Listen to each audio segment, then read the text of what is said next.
La disette est parfois à l'origine de nombreux problèmes, et surtout quand on manque quelqu'un pour nous éduquer ou nous orienter.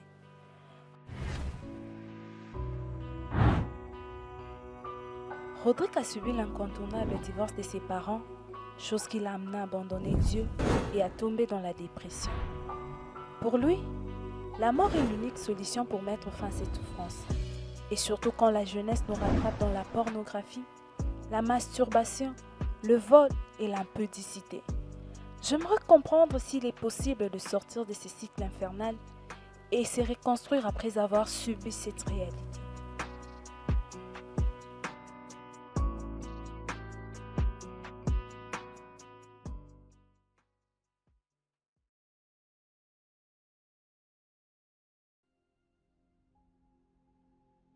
Comme ça, Rodrigue, tu es chrétien Oui, oui, je suis un chrétien.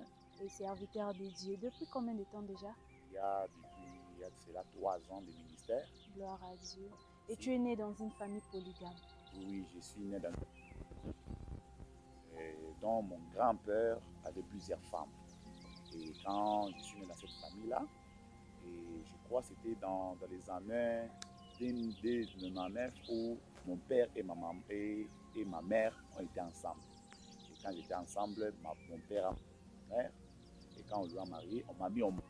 Lorsqu'on m'a mis au monde, mon père fit un borsaire à l'époque. Donc tu es l'aîné de la famille. Oui, je suis aîné de la famille. Et à ce temps-là, lorsqu'on m'a mis au monde, vraiment, dans le couple de ma mère et de mon père, il y avait beaucoup de combats. Et ces combats-là, c'est dit que mon père servait d'autres dieux et ma mère servait les dieux tout-puissants. Pourquoi faire? On cherchait un peu être célèbre dans ces choses. Et alors, à ce temps-là, lorsqu'on m'a mis aussi au monde, alors, vu que et ma mère, ça ne marchait pas ensemble. Du coup, ils ont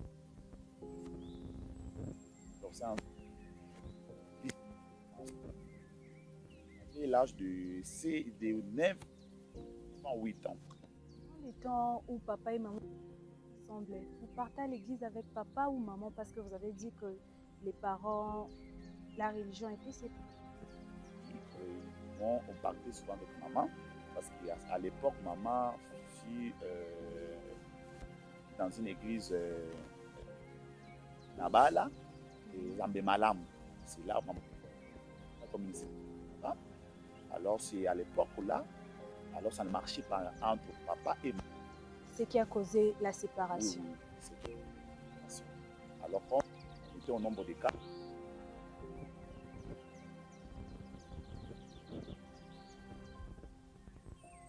avec les filles. Et du coup, lorsque notre papa, c'est par là. Étant aîné de vous avez pris cette décision-là. Vos parents vont séparer de vos sœurs. Comment vous avez pris cela? Vraiment, j'ai pris cela comme, pour moi, c'était comme si Dieu était comme moi.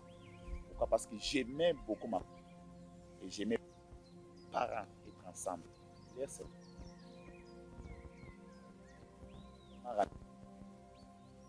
Avec le stress, avec ça, là pour moi, ça n'a pas été du tout.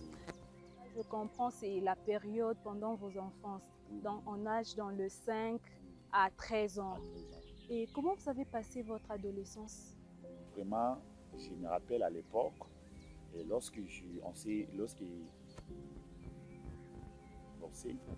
me rappelle à l'époque là, j'ai commencé par manque, parce que je suis parti chez mes grands-parents, par manque d'habits, par manque de manger, je commençais.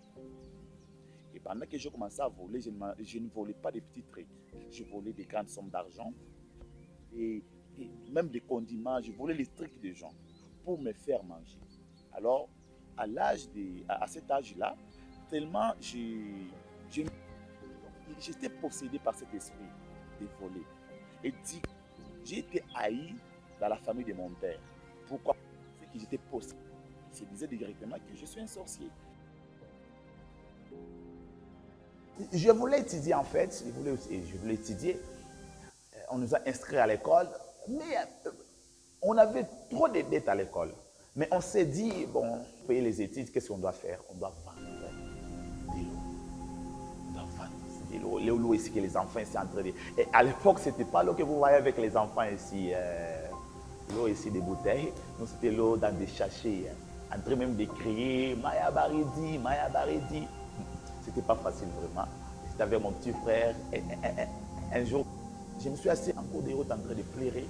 Je me suis dit, cette vie, est-ce que je suis né pour vivre comme ça? J'ai besoin de Titi. J'ai besoin aussi d'être un homme. Et j'ai regardé les enfants des autres. Je me suis dit, est-ce que c'est moi, est-ce que nous sommes prédestinés à vivre cette vie, une vie misérable comme ça? Ah, bon, c'était pas facile. Tellement, lorsqu'il s'agit de t'insulter comme ça, bien aimé, on t'incite et ça te fait mal au cœur. Ça te fait mal au cœur, ça me faisait trop mal au cœur. Alors je me dis, Seigneur Dieu, c'était pas facile pour moi. C'est mon histoire. Et des fois, quand je me rappelle de ça, j'ai l'amertume dans mon cœur. J'ai l'amertume dans mon cœur. Alors, tellement j'ai souffert ainsi, mais j'ai étudié comme ça. Aussi, je me rappelle à l'époque là, j'ai pas seulement vendu l'eau, mais j'ai vendu même les oranges, même les légumes ici que vous voyez. J'ai à vendre ça, en train de déambuler avec ça par-ci, par-là. Maintenant, il y a un tour, mon père s'est remarié encore. J'ai bien dit, la famille c'est une famille qui ne compte pas. Une famille, il y a trop de ivrognes parce que dans ma famille, tous mes parents, mes tantes et mes parents. Donc, s'ils se mettent ici à prendre de l'alcool, vraiment, je vous dis, ils prennent trop de l'alcool. Et ce lien-là aussi était lié aussi à moi. J'ai commencé à prendre l'alcool à l'âge de 15 ans, 16 ans aussi. Je prenais de l'alcool, c'est la première des choses que j'ai commencé. C'était familial, c'est la chose en question. Et en fait, lorsque mon père m'a pris, je suis venu habiter avec mon père, moi et mon petit frère. Il dit alors, à quoi sert? Est-ce que Dieu me connaît réellement? Est-ce que Dieu, il me connaît? Pourquoi il peut me laisser, pourquoi il peut me laisser vivre cette vie misérable que je suis en train de vivre ici? Bien-aimé, je vous rappelle que la vie n'a pas été facile avec ma marade. Ma marade ne m'aimait pas, elle ne voulait pas qu'on paie pour moi les études. Et c'est par là où j'ai commencé une vie d'aventure. Et la première vie, j'ai commencé à suivre les pornographies. C'était ça, quelque chose qui m'a lié. La pornographie m'a mené à commencer à entrer dans la masturbation. Du coup, je suis mené aussi dans la vie de pédicité. Des fois, j'ai rentré à la maison ivre. Ivre, je rentre comme ça à la maison. C'était pas ça ma vie. Un jour, je me suis assis, j'ai regardé la vie de mes sœurs, j'ai regardé la vie de mes frères. Je me suis mis à pleurer. Je me suis mis à pleurer. Je me suis dit, Seigneur, où est-ce que tu es? Est-ce que c'est comme ça, tu nous as prédestinés à être comme ça? Et un jour, j'ai posé la question. J'ai posé la question à un homme. Est-ce qu'il y a certaines personnes qui sont appelées à une vie misérable ou bien c'est quoi? Parce que depuis ma naissance, depuis la séparation de mes parents, je ne fais que vivre une vie misérable. C'était en 2015-16.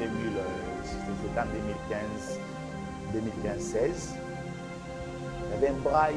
Dans ces brailles-là, on était parti dans ces brailles. J'avais besoin un peu de m'amuser avec mes amis. Et du coup, il y a une personne ivrogne, un type comme ça, qui m'a arrêté. Il m'a dit, ici, ce n'est pas ta place. Et du coup, je me suis arrêté là. Il dit, ah, ici, ce n'est pas ma place.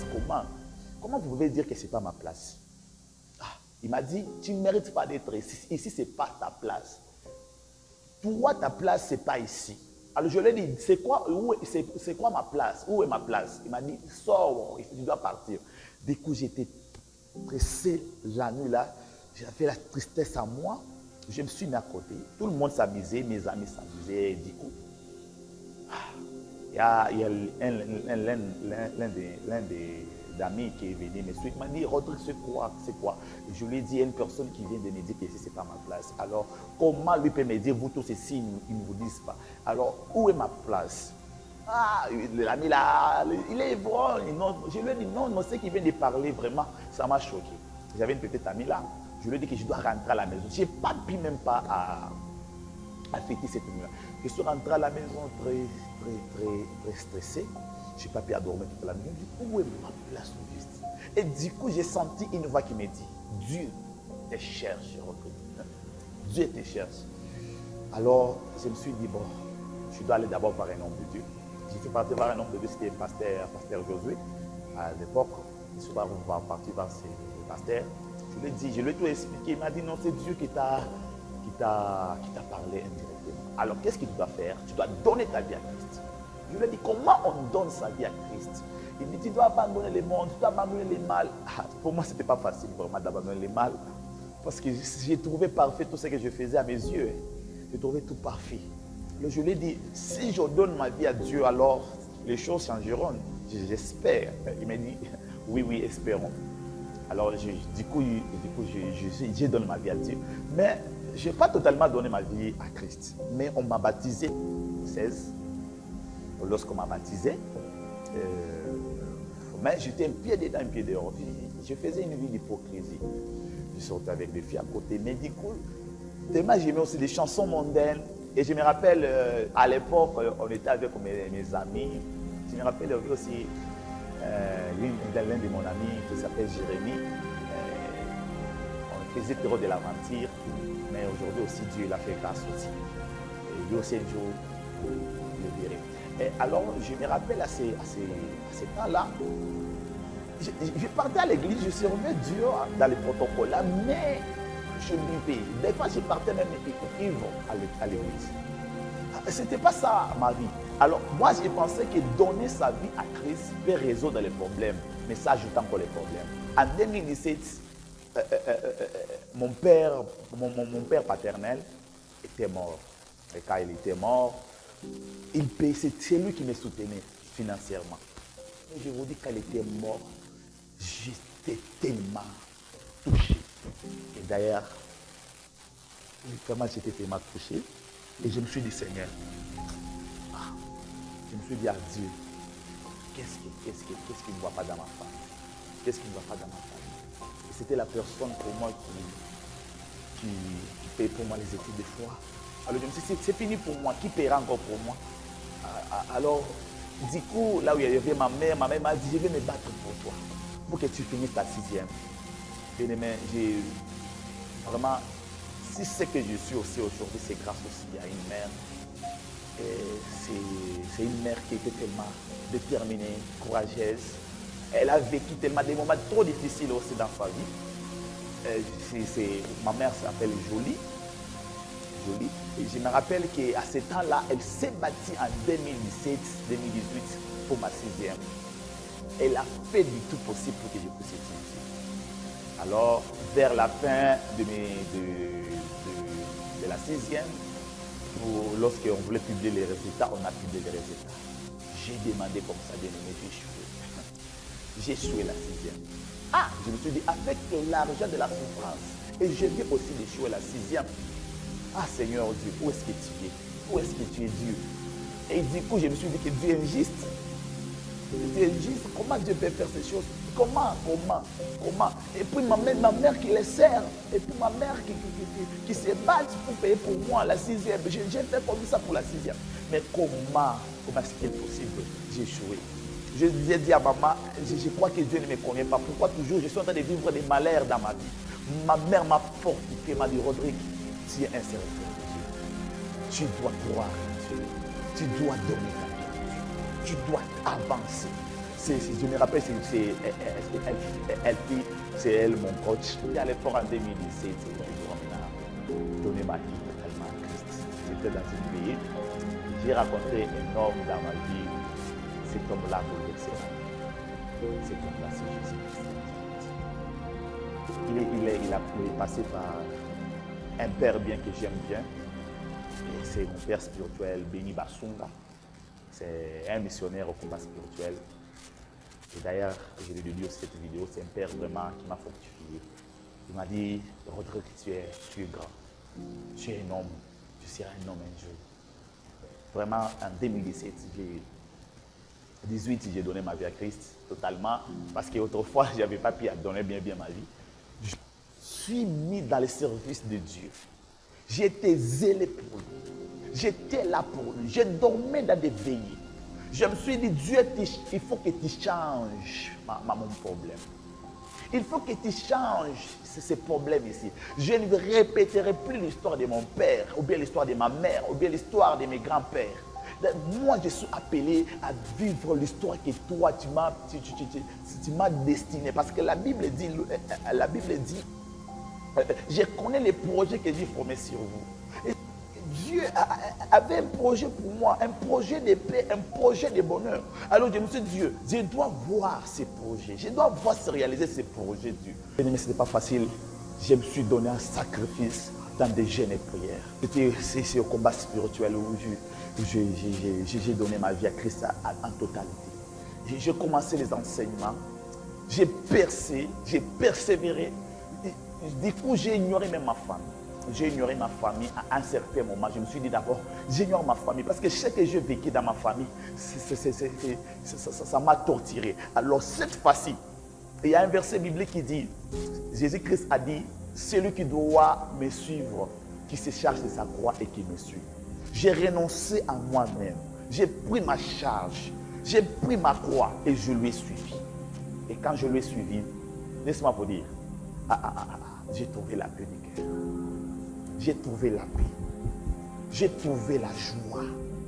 Je me suis dit, Seigneur, merci. Où est-ce que cette joie?